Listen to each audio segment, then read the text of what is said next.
घने जंगल के बीच एक शांत रास्ता था जहां से सूर्य की किरणें पत्तों की दरारों से जमीन पर सुनहरी आरेख बनाती थी। उसी रास्ते पर एक आदमी धीमे धीमे चल रहा था, थका हुआ, टूटा हुआ और पूरी तरह हारा हुआ। उसके चेहरे पर संघर्ष की गहरी रेखाएं थीं, जैसे जीवन ने उसे बार बार गिराया हो। कुछ दूर एक पुराने बरगद के पेड़ के नीचे महात्मा बुद्ध अपने शिष्यों के साथ ध्यानमग्न बैठे थे। उनकी उपस्थिति मात्र से वातावरण शांत हो जाता था। उसी वक्त वह असफल आदमी उनके सामने जाकर बैठ गया। वह कांपती आवाज में बोला, भगवान, मैं जीवन में जितना भी करता हूँ असफल ही होता हूँ। मैंने नौकरी बदली, व्यापार शुरू किया, रिश्ते बनाए, लेकिन हर बार गिर पड़ा। क्या मेरे लिए कोई आशा बची है? बुद्ध ने उसे कुछ क्षण गहराई से देखा।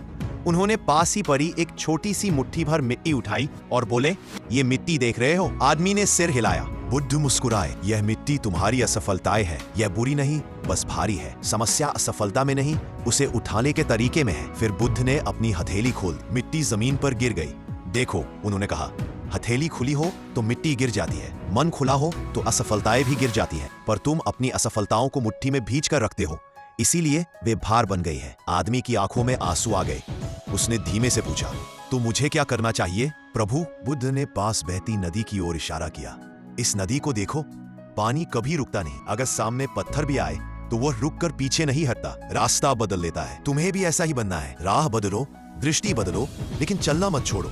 वह असफल आदमी ध्यान से सुन रहा था। बुद्ध आगे बोले, असफलता का अर्थ हार नहीं होता, बल्कि यह संकेत होता है कि तुम्हारा मार्ग बदलने का समय आ गया है। जब तक व्यक्ति अपने भीतर प्रकाश नहीं ढूंढता, तब तक बाहर कहीं भी सफलता नहीं मिलेगी। यह सुनते ही उस आदमी के भीतर जैसे कोई दीवार टूट गई। उसके चेहरे पर पहली बार हल्की मुस्कान आई। शायद वर्षों बाद वह उठा, बुद्ध के चरणों में झुका और बोला, आज मुझे समझ आया, मैं असफल नहीं था।